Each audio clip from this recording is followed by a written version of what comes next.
오늘 우리에게 허락하신 하나님 말씀을 읽겠습니다. 누가복음 15장 1절부터 10절까지의 말씀입니다. 세리들과 죄인들이 모두 예수의 말씀을 들으려고 그에게 가까이 몰려들었다.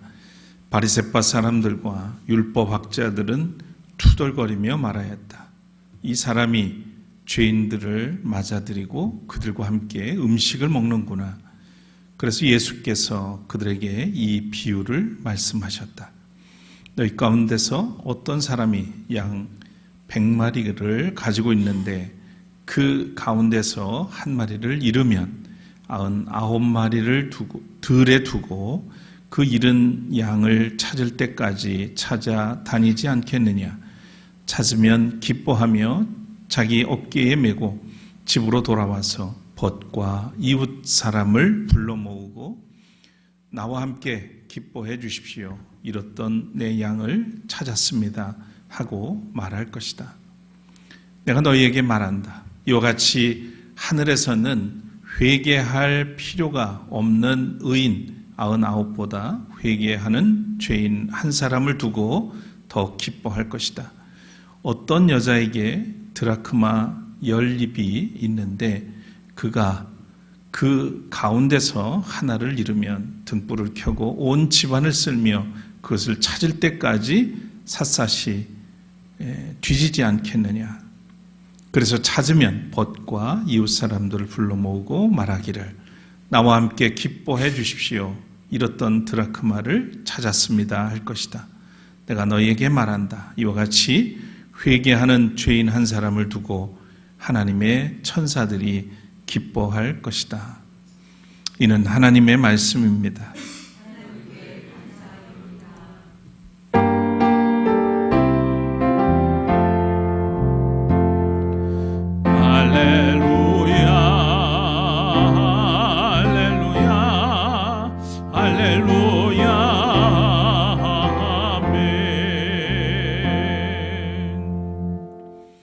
자리에 앉으시겠습니다.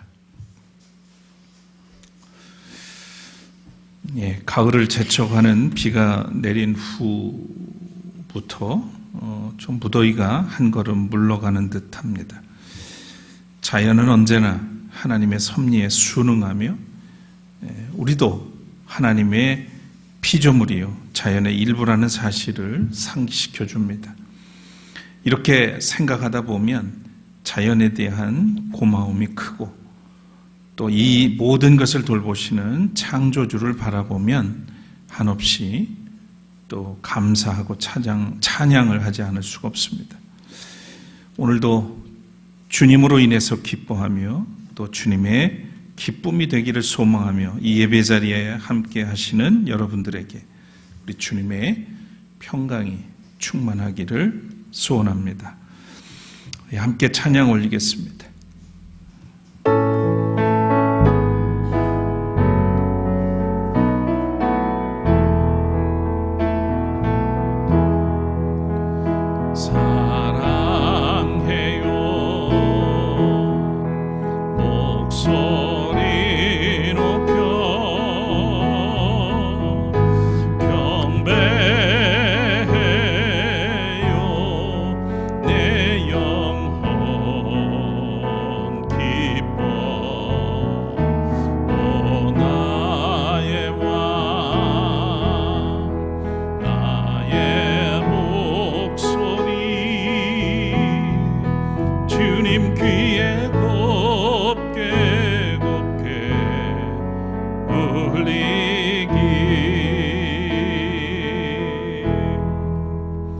살아계신 하나님, 오늘도 우리를 기억하시고 거룩한 주일을 맞아 예배 자리에 함께하게 하시니 감사합니다.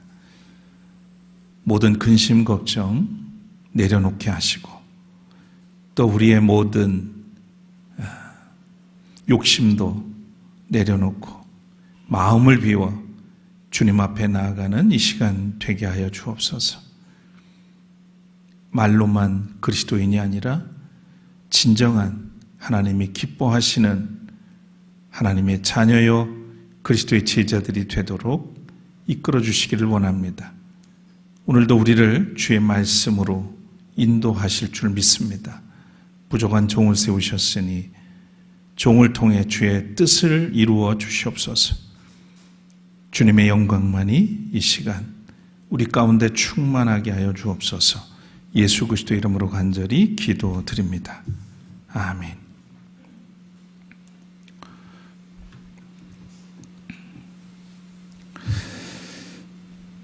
하나님은 우리의 인생의 뒷문을 항상 열어두신다.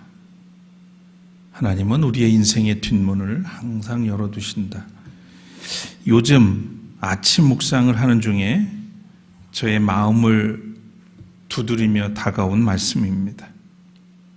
이 한 문장에는 몇 가지 함의가 있습니다. 첫째는 구원의 가능성입니다. 사람이 어떤 죄를 지었거나 삶이 아무리 절망적일지라도 하나님께서는 언제나 회개하고 돌아올 수 있는 기회를 남겨두신다는 그런 의미가 되겠습니다. 마치 막다른 골목에 다다른 것처럼 보여도 하나님이 마련해 두신 뒷문을 통해서 다시 시작할 수 있다는 희망을 전해주고 있죠. 둘째로는 예기치 않은 은혜와 도움을 의미합니다. 때로는 우리가 생각지도 못한 곳에서 도움의 손길을 받거나 해결책을 발견하는 경우가 있습니다. 또한 예상치 못한 하나님의 은혜와 인도하심을 이 말이 의미하기도 하죠. 앞문이 굳게 닫혔을 때 우리의 노력이나 계획이 모두 실패했을 때 하나님께서는 전혀 다른 방식으로 우리를 도우시고 또 새로운 길을 열어주신다는 그런 뜻으로 해석이 됩니다. 셋째로 이 말은 실패와 재기의 기회를 뜻합니다. 인생에서 실패를 경험했을 때 모든 것이 끝난 것처럼 느껴질 때가 있습니다. 하지만 이 문장은 실패가 끝이 아니라 새로운 시작이 될 수 있다는 메시지를 담고 있죠. 하나님께서는 우리가 넘어졌을 때 다시 일어설 수 있도록 항상 뒷문을 열어두시며 재기할 기회를 주십니다. 종합해서 말하면 하나님은 우리의 인생의 뒷문을 항상 열어두신다는 이 말은 절망적인 상황 속에서도 희망과 재기의 가능성, 그리고 하나님의 변함없는 사랑과 구원을 믿으라는 그런 의미를 강조하는 표현이라 하겠습니다. 이것은 신앙인에게 깊은 위로와 용기를 주는 그 메시지이죠. 앞이 캄캄하고 모호해서 불안하고 또 그 불안과 두려움이 엄습할 때 간혹 마음에 담아둔 믿음의 언어를 상기하면 위로와 힘이 되곤 합니다. 그래, 하나님은 내 인생의 뒷문을 항상 열어두신다고 했지. 두려워 말고 가보자. 여러분, 이게 믿음이 아닐까요? 믿음이 그렇게 거창한 겁니까? 대단한 걸까요?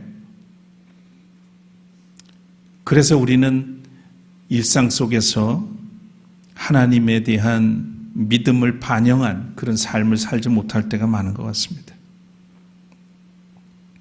그래서 믿는다고 하는데 믿는 사람인지 안 믿는 사람인지 잘 구분도 되지 않는 그런 삶을 살아가는지도 모르겠습니다.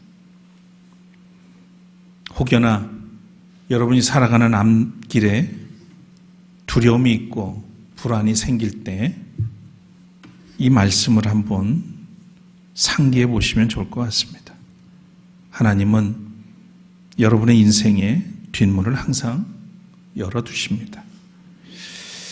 항상 우리 인생의 뒷문을 열어두시고 돌보시는 하나님, 우리는 바로 이러한 하나님의 자녀요 백성입니다. 이런 하나님께서 가장 기뻐하시는 건 뭘까? 존 웨슬리에게 영향을 끼친 17세기 스코틀랜드 신학자가 한 분이 있습니다. 헨리 스카우걸이라고 하는 분인데요. 이분이 쓴 책이 사람의 영혼 안에 있는 하나님의 생명이라고 하는 책이 있어요. 이분 보니까 28살까지밖에 살지 못했던 것 같은데 아마도 깊은 영성을 가지고 있던 분으로 보입니다. 이 책에서 이런 얘기를 했습니다. 한 영혼의 가치와 탁월성은 그가 사랑하는 대상을 보면 알 수 있다. 한 영혼의 가치와 탁월성이라는 것은 그가 사랑하는 대상을 보면 알 수 있다라고 하는 얘기를 했습니다. 한 영혼이 얼마나 가치 있고 탁월한가를 아는 척도는 그 영혼이 가장 즐거워하는 대상이 얼마나 가치 있고 또 탁월한가에 달려있다는 말이죠. 우리가 하나님의 기쁨이 무엇인지를 알아야 하는 이유는 무엇이겠습니까? 우리가 그것을 알아야만 완전하신 하나님의 탁월성과 영광을 가장 잘 드러낼 수 있기 때문입니다. 하나님을 알아갈수록 또 하나님이 기뻐하시는 것들에 집중할수록 우리는 하나님의 형상을 닮아가는 그리스도의 제자가 될 것이기 때문에 하나님의 기쁨이 뭔지를 우리는 충분히 알아야 한다는 겁니다. 모르니까, 배우지 않으니까 제멋대로의 신앙에 빠져서 허덕이는 것이 아닐까 하는 생각이 듭니다. 우리는 살면서 자주 망각하고 또 뭔가를 잃어버리곤 하죠.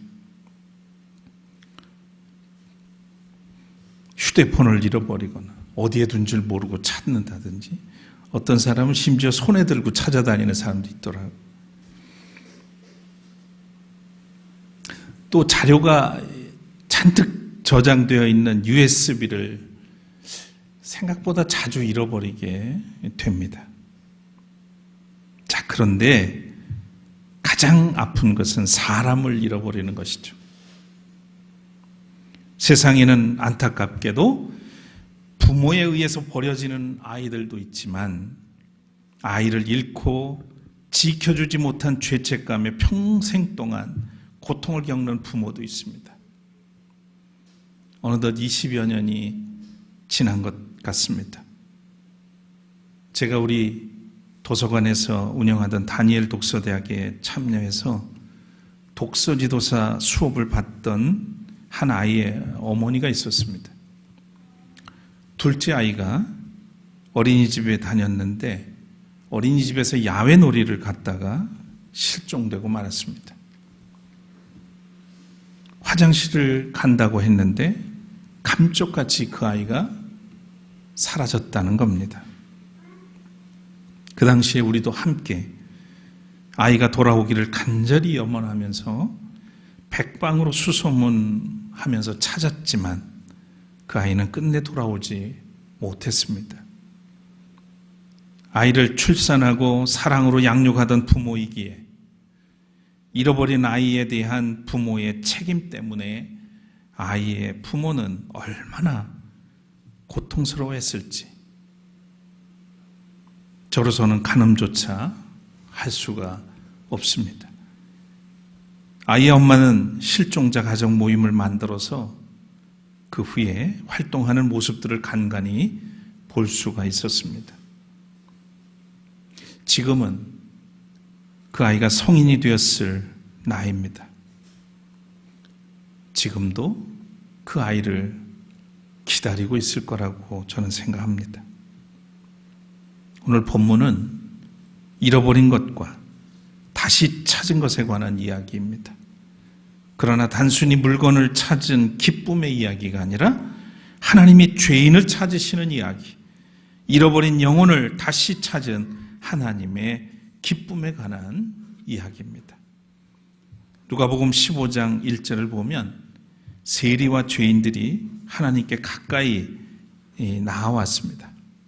당시의 사회에서 세리는 매국노요, 죄인은 부정한 존재였습니다. 바리새인과 서기관들은 이를 보고 수군거렸습니다.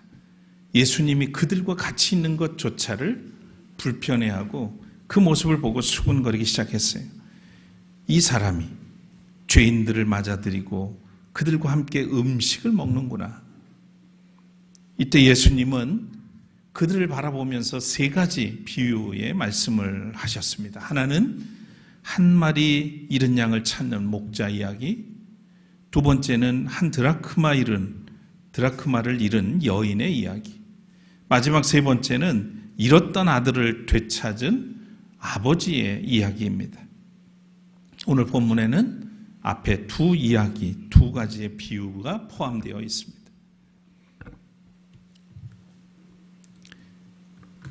한 마리 잃은 양을 찾은 양치기 이야기. 너무 잘 알고 있는 그런 이야기입니다만, 어떤 사람에게 양 100마리, 100마리가 있었는데, 이 사람은 양 한 마리를 잃게 됩니다. 곤란한 상황이 벌어진 것이죠. 한 마리를 찾아 나서야 될지 아니면 나머지 99마리를 돌보는데 그 힘을 쏟아야 될지 쉽게 판단이 되기 어려운 그런 상황이었던 거죠. 비유에 나오는 이 사람은 잃어버린 한 마리를 찾는 일을 선택했습니다. 이게 보통 일은 아닌 거죠. 요즘 사람들의 경제 관념으로 봤을 때 이해하기 어려운 그런 상황입니다. 이 사람은 나머지 99마리를 들판에 두었다고 그렇게 성경은 말하죠. 다른 사람이 이런 상황을 보았다면 어쩌면 저 양치기가 돈 거 아니야? 참 어리석다 이렇게 얘기를 할지도 모르겠습니다. 자칫 한 마리를 찾다가 나머지 많은 양들을 위험에 빠뜨릴 수도 있기 때문이죠. 100마리 중에 한 마리는 큰 비중을 차지하지 못합니다. 어쩌면 있어도 그만, 없어도 그만일 수 있죠. 본문의 양치기는 그런 것을 염두에 두지 않았습니다. 잃어버린 한 마리가 그의 영혼 전체를 차지했죠. 그 한 마리 양을 찾지 못하면 돌아오지 않을 각오로 길을 떠나서 결국 찾아 즐거워하면서 양을 어깨에 메고 돌아왔다고 합니다. 비유는 여기서 끝나지 않습니다. 양치기는 친구들과 이웃을 불러서 이렇게 말합니다. 나와 함께 기뻐해 주십시오. 잃었던 내 양을 찾았습니다. 함께 기뻐하다. 이 양치기는 그런 면에서 좀 특별한 사람입니다. 잃었던 양을 찾은 기쁨이 뭔지를 아는 사람이라고 이야기할 수 있겠죠. 예수님은 이 비유의 결론을 7절에서 이렇게 말씀하셨습니다. 내가 너희에게 말한다. 이와 같이 하늘에서는 회개할 필요가 없는 의인 99보다 회개할 죄인 한 사람을 두고 더 기뻐할 것이다. 지금 이 비유를 듣고 있는 사람들은 예수님이 죄인들과 함께 음식을 먹으면서 어울린다고 비판하던 바리새인과 서기관들입니다. 이 비유의 결론은 바로 이들을 향한 것이죠. 당신들 99보다는 당신들이 죄인이라고 여기는 저 사람들 중에 한 사람이 더 낫다는 겁니다. 이어지는 두 번째 비유는 8절 이하에 나오는데요.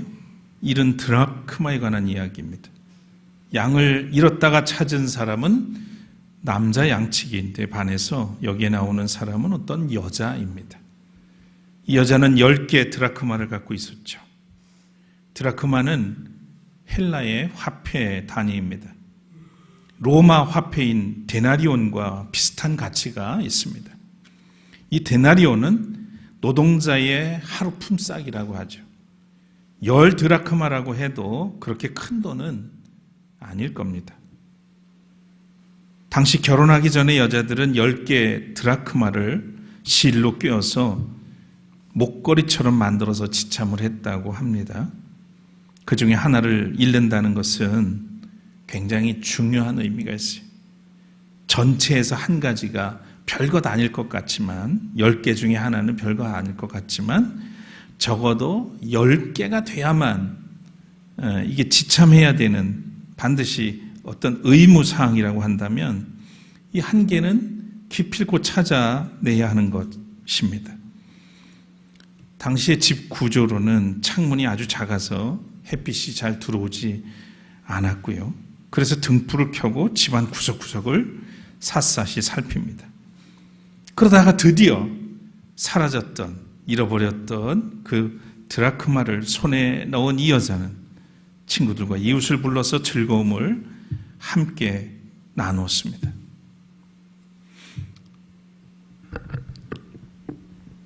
여러분 생각하기에 이 여자는 어떤 신분의 사람이었을 것으로 보입니까? 신분이 높은 여자라면 만일 드라크마 한 개를 찾기 위해서 이렇게 애를 쓰지는 않았을 겁니다. 어디에서 잃었는지도 아마 확실하게 아는 게 아니니까 조금 찾다가 그만둘 수도 있죠. 근데 이 여인은 잃은 드라크마를 찾는 일에 자신의 모든 것을 걸었습니다. 그리고 찾은 기쁨을 다른 사람들과 나눕니다. 잃은 양의 비유에 나온 사람도 그랬고 소위 탕자의 비유에 나오는 아버지도 그랬습니다. 다시 찾은 기쁨을 삶의 축제로 받아들입니다. 여기에는 경제 논리가 개입될 여지가 없습니다.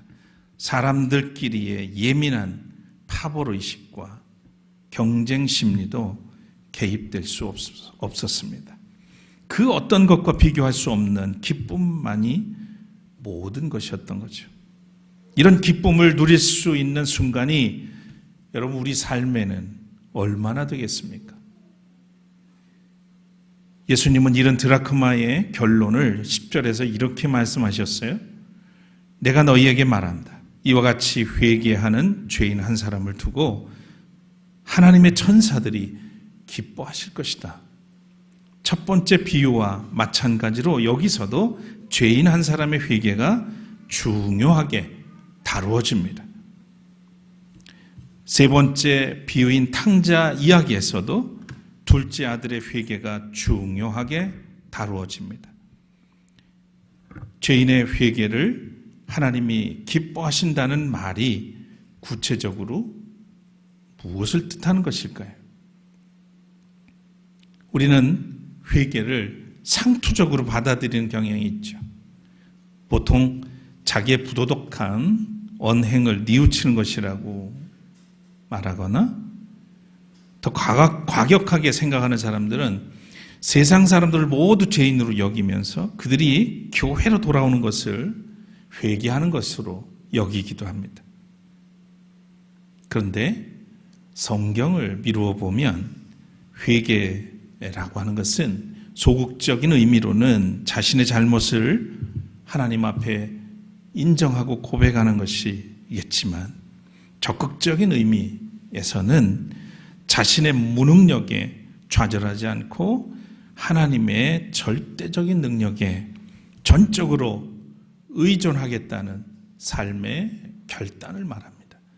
삶의 중심을 자신에게서 하나님께로 완전히 옮기는 것, 이것이 회개라고 하는 것이죠.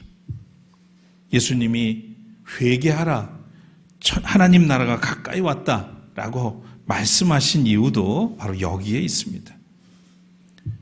그냥 포장만 바꿨다고 그게 회개가 아니라는 거예요. 얼굴 표정만 좀 그렇게 만든다고 회개가 아니라는 거죠. 삶의 방향, 삶의 목적이 자기 중심에서 하나님께로 옮겨간 것이 회개의 삶입니다. 이런 차원에서 살아가는 사람들은 바리새인이나 서기관이라고 해서 잘난 척할 것도 없고 죄인과 세리라고 해서 주눅들 것도 없는 겁니다. 이렇게 사는 것이 말처럼 사실 간단하진 않죠. 예수님이 제자들에게 모든 것을 버리고 각자 자기의 십자가를 지고 나를 따르라 말씀하신 이유가 바로 여기에 있어요. 그렇게 쉬운 일이 아니에요. 호락호락하지 않습니다. 다들 소유하려고 하고 다들 움켜쥐려고 하는데 내려놓으라 하고 손을 펼치라 하고 나눠주라고, 이게 예수님 회개한 삶과 회개하지 않은 삶의 경계선인데 그게 그렇게 쉬워요? 알지만 우리는 못하잖아요, 솔직히.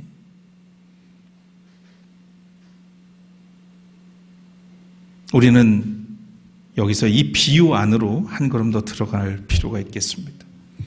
오늘 비유의 말씀에서 잃은 양을 찾았다는 사실과 잃은 드라크마를 다시 찾았다는 사실은 바로 기쁨의 존재론적 그런 토대가 됩니다.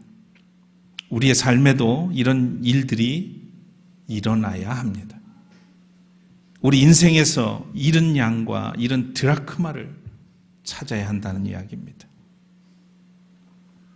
양치기는 나머지 99마리의 양을 들에 남겨두는 모험을 선택할 수밖에 없었습니다. 여자는 등불을 켜고 집을 쓸면서 부지런히 찾았습니다. 우리 인생에서 그런 방식으로 찾지 않으면 찾을 수 없는 것이 있습니다. 여러분 생각에 그게 뭐라고 생각하세요? 양치기와 이 여인처럼 정말 자기의 온 몸을 걸고 온 생을 걸고 찾지 않으면 안 될 것이 있다면 여러분에겐 무엇이겠습니까? 우리는 그런 숨어있는 것을 찾아보려는 생각도 하지 않을 때가 많습니다. 100마리 중에서 한 마리가 없어졌다는 사실조차 인식하지 못하고 살죠. 한 드라크마를 잃어버려도 별로 진지하게 생각하지 않습니다. 그래서 그걸 찾아야겠다는 거룩한 갈망도 없고 그걸 찾는 기쁨도 맛보지 못합니다. 온 마음을 다해서 온 힘을 다해서 삶을 던져보지 않았는데 어디서 그 기쁨, 그 맛을 느껴볼 수 있겠어요? 그저 되는 대로, 그저 내가 정해놓은 그 기준, 그것까지만, 그리고서 최선을 다했다고 그렇게 스스로 위로하면서 살지 않습니까? 제가 이렇게 강의를 할 때나 설교를 할 때나 이럴 때 보면 눈빛이 다른 사람들이 있어요. 그래서 그만큼 마음속에서 절박하고 간절함이 있는 사람들은 눈빛이 달라요. 뭔가 삶에 목표가 있고 목적이 분명한 사람들에게는 삶의 태도가 다릅니다. 정말 내가 내 인생에서 꼭 찾아야 될 것, 그것을 위해서 나도 내 삶을 걸어봐야 되겠다라고 하는 그런 목표의식이 있는 사람들은 삶의 태도가 이렇게 어영부영할 수는 없어요. 그러니까 믿음의 삶에서 감격도 기쁨도 그 충만한 것을 제대로 누리지 못하는 거죠. 여러분, 시인들의 시를 보면 뭔가 좀 특이한 게 있지 않아요? 똑같은 풀떼기를 봐도 시인은 보이는 것만 보지 않아요. 보이지 않는 것을 봅니다. 예술가들도 마찬가지죠.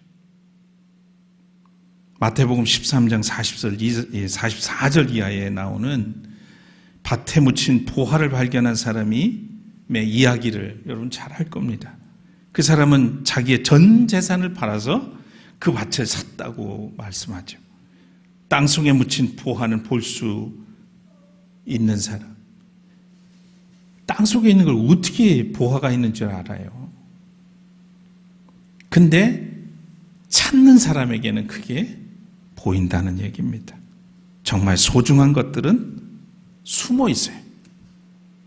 겉으로 다 드러나 있는 것은 누구나 알 수 있기 때문에 희소성도 없을 뿐만 아니라 별로 그렇게 가치가 없어요. 보이지 않는 거. 숨어 있는 것을 발견하고 그것을 찾아내는 게 귀한 거죠. 숨어 있습니다. 우리가 잃어버린 것들인 거죠.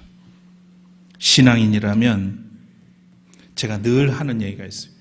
신앙인은 무슨 눈을 떠야 된다고요? 은총의 눈을 떠야 된다. 우리에게 하나님이 베푸신 은총, 은혜는 정말 차고 넘칩니다. 널려 있어요. 맨날 투덜거리는 사람이 있습니다. 교회 다니면서 그렇고 불만이 많고. 그런 사람들에게 저는 떠올리면서 기도하는 게 있죠. 은총의 눈을 뜨게 해주십시오. 받은 것도 많고 내가 볼 때는 늘 상대적으로 생각하니까, 그리고 눈이 높아가지고 자기보다 꼭 많은 사람, 높은 사람들을 바라보니 항상 거기에서 불만이 있죠. 나보다 더 어렵고 힘든 사람들을 바라보면 투덜거림이 나옵니까? 그렇지 않잖아요. 자기 눈이 높은 거예요. 낮은 곳에 시선을 두면 하나님을 기뻐할 수 있고요. 감사할 수 있고요. 은총의 눈을 떠야 합니다. 일상 속에 숨겨진 하나님의 은총을 발견하고 감사하고 기뻐할 수 있는 눈. 우리 삶의 가장 깊은 곳에 숨어있는 존재가 누굽니까? 하나님이세요. 하나님은 드러내시기도 하지만 때로는 숨어 계세요. 하나님은 대놓고 말씀을 하시기도 하지만 때로는 하나님이 침묵을 하세요. 그 하나님을 만날 때 궁극적인 기쁨을 우리는 경험할 수가 있습니다.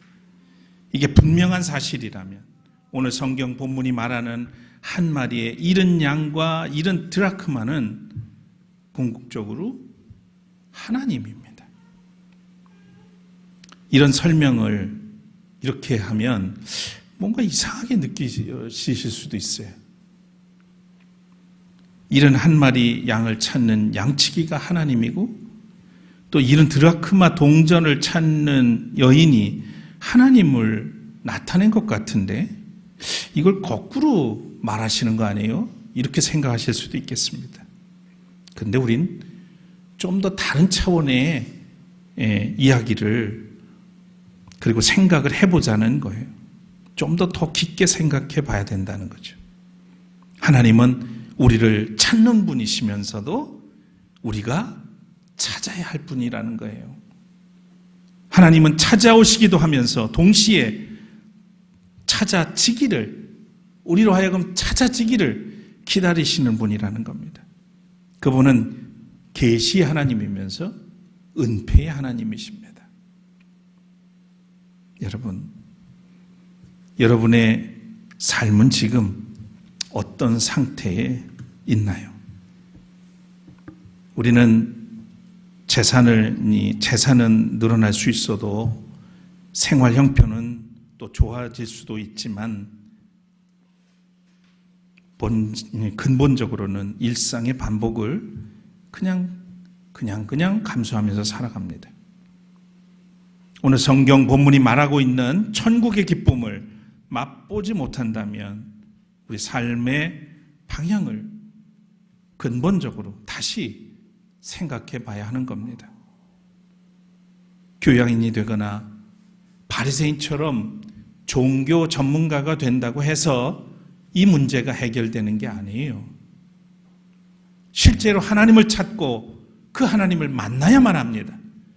그 하나님은 이런 양처럼, 이런 드라크마처럼 여러분의 인생 어딘가에 숨어 계실 수 있습니다. 그 이런 양을 찾아서 이제 여러분의 길을 떠나십시오. 이런 드라크마를 찾으러 등불을 밝혀 보십시오. 찾으면 하나님의 기쁨을, 바로 천상의 기쁨을 맛보게 될 겁니다. 잃었던 아이를 찾은 어머니의 눈물이 바로 하나님의 눈물이고, 다시 품에 안았을 때의 기쁨이 곧 하나님의 기쁨입니다. 하나님께서는 단순히 멀리서 우리를 지켜보시는 분이 아니라 잃은 자를 친히 찾아오셔서 함께 하시는 분이십니다. 잃어버린 하나님을 찾고 나를 찾아서 기뻐하시는 그 하나님의 기쁨에 참여하여 천상의 기쁨을 누리는 성도들 되시기를 주의 이름으로 축원합니다. 거듭의 기도 드리겠습니다.